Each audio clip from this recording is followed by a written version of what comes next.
बिल्ली के न्याय की कहानी। एक बड़े भारी पीपल के पेड़ के तले एक तीतर रहता था। उसका घोंसला पेड़ के ठीक नीचे एक बिल में था। पीपल के आसपास जो भी छोटे बड़े पशु पंछी रहते थे, उन सभी से उसकी गहरी दोस्ती थी। एक दिन तीतर अपने आरामदेह घर को छोड़कर खाने की तलाश में निकला। बहुत दूर उड़ने के बाद वह एक धान के खेत में पहुंचा। उन दिनों फसल पकने पर भी धान के पौधे में चावल के दाने तैयार हो चुके थे और चावल तीतर का मन भाता खाना था।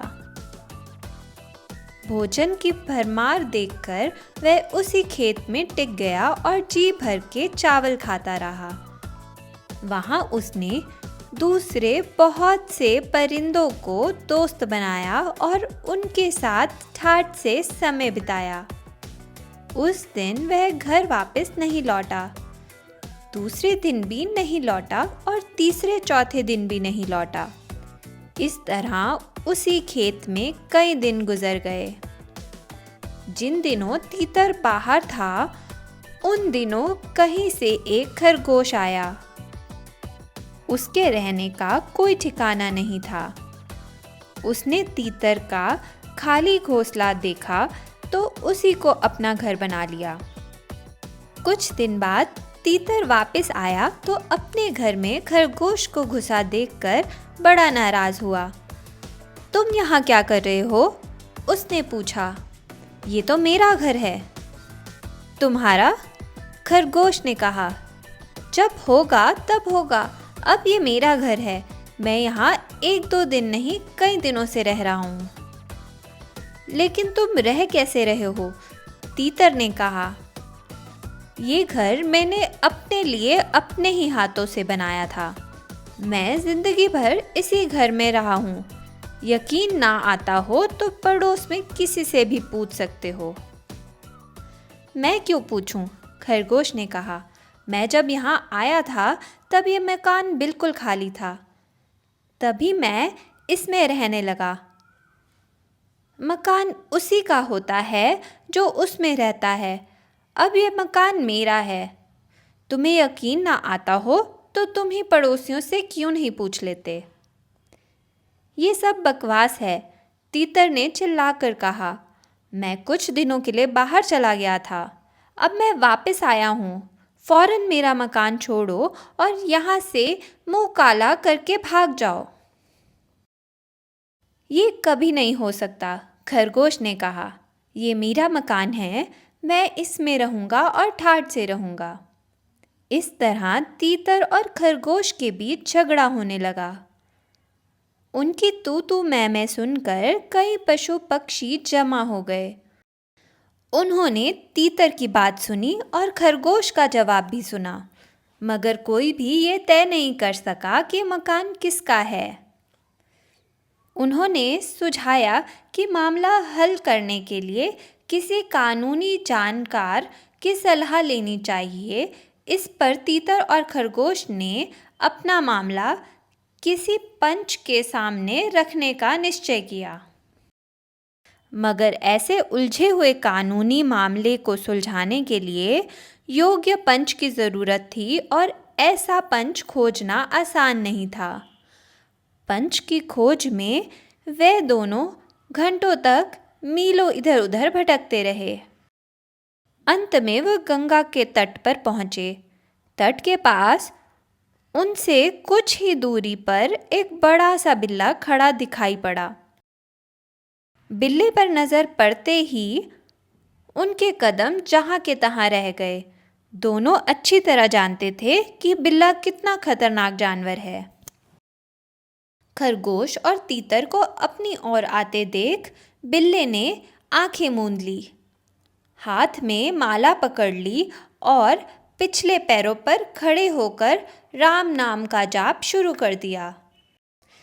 तीतर और खरगोश बिल्ली का पूजा पाठ देखकर चक्कर में पड़ गए। ऐसा धर्मात्मा बिल्ला उन्होंने पहली मर्तबा देखा था।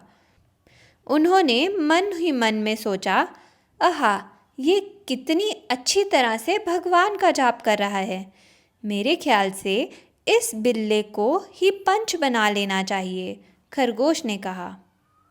मैं भी यही सोच रहा हूँ, तीतर ने कहा, लेकिन हमें ज़रा सावधान रहना होगा। आखिर ये हमारा कुदरती दुश्मन भी तो है। बिल्ले की पूजा पाठ खत्म होने तक दोनों चुपचाप खड़े रहे। पूजा समाप्त कर बिल्ले ने धीरे से आंखें खोली और उन दोनों को देखा। हे धर्मात्मा, तीतर ने बिल्ले को कहा, मेरे और इस खरगोश के बीच एक छोटा सा झगड़ा उठ खड़ा हुआ है, मगर मामला कानूनी है। आप कृपया करके इस झगड़े का निपटारा कर दीजिए। हम में से जो भी गलती पर होगा उसे आप सज़ा दे सकते हो। राम राम, कैसी बातें करते हो भाई, बिल्ले ने कहा। भगवान का नाम लो, ऐसा ना बोलो। मैं तो दूसरों का दुख देख भी नहीं सकता और तुम कहते हो हम में से एक को सज़ा दे दो।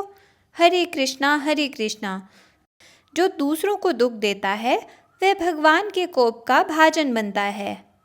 खैर, छोड़ो इन बातों को, अपनी कहो। तुम्हारे झगड़े का जो किस्सा है कह दो। मैं सही फैसला करके बता दूंगा कि गलती किसकी है। तब तीतर ने कहा, किस्सा यूं है कि मैं कुछ दिन बाहर रहने के बाद घर लौटा तो देखता हूँ कि यह खरगोश ने मेरे घर पे कब्जा कर लिया। तुम्हारा घर कैसा? खरगोश ने चिल्लाकर कहा, वह घर मेरा है। शांति शांति, बिल्ले ने कहा, ज़रा मुझे पूरा किस्सा तो सुन लेने दो। इस पर पहले तो तीतर ने अपनी बात कही, फिर खरगोश ने अपना दावा पेश किया। दोनों की बात सुनकर बिल्ला कुछ देर मौन रहा, फिर इस प्रकार कहने लगा, क्या बताऊं भाइयों, मैं अब बूढ़ा हो गया हूँ। मुझे ना तो ठीक ठीक दिखाई देता है ना सुनाई देता है। मैं तुम्हारा मामला पूरी तरह से समझ ही नहीं सका।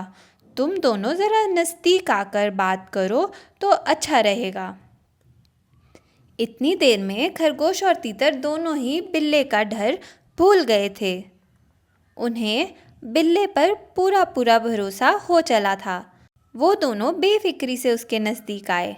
अचानक बिल्ले ने बिजली की तरह तड़प कर वार किया और एक ही झपटे में दोनों का काम तमाम कर दिया। आप सुन रहे थे बिल्ली के न्याय की कहानी।